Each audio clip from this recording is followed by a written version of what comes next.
Welcome to Kureji Family Introduction Video. Dito, tuturuan namin kayo kung papaano at kung ano-ano ang mga dapat ginagawa sa WePlay family.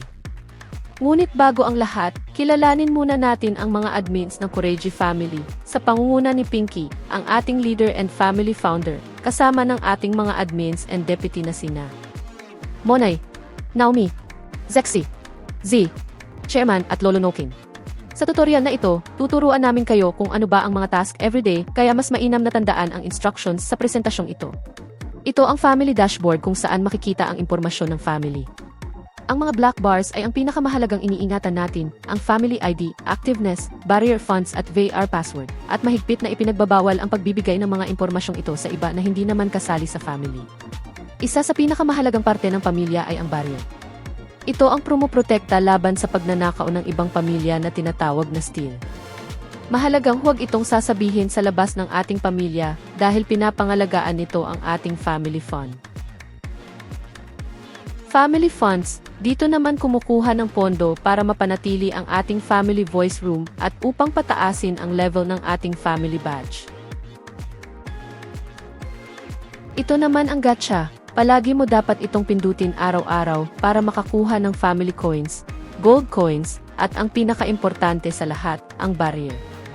Free ang unang gacha every 12 midnight at maaari kang magbayad kung nais mo pa makakuha ng mas maraming barrier.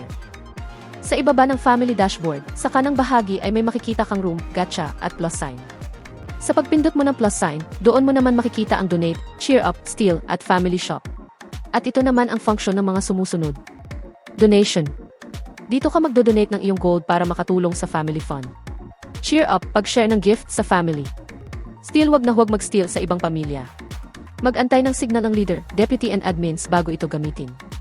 Family shop. Dito ka naman makakabili ng mga gifts or exchange to gold coins na nakukuha mo sa tuwing may matatapos kang task. Araw-araw mong dapat kumpletuhin ang task para sa iyong activeness. Sa pagdodonate at paggawa ng mga tasks ay mayroon tayong weekly quota at kapag na-reach natin ito, ay makakakuha ka ng mga special gifts from family chest. Ngayon naman ay dadako tayo sa rules and regulation ng Kureji family.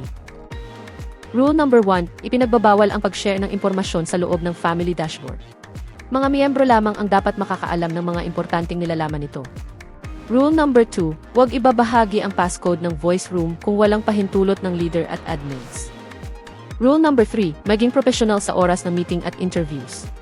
Iwasan magingay kung magsalita ng hindi naman related sa pagpupulong. Rule number 4, panatilihin ang respeto sa bawat isa. Maging magalang at iwasan ang masasakit na salita sa kapwa-miyembro. Rule number 5, malaya tayong sabihin ang mga suggestions and request para sa ikabubuti ng pamamahala sa pamilya. Mas marami tayong marirecruit, mas maraming gagawa ng task, mas maraming magdodonate at lalakas ang pamilya, kaya please spread these requirements sa iyong mga kakilala, kaibigan at mga nais sumali sa family. Ikaw ay aking binabati. Isa ka ng ganap na miyembro ng Kureji family. Congratulations, welcome and enjoy.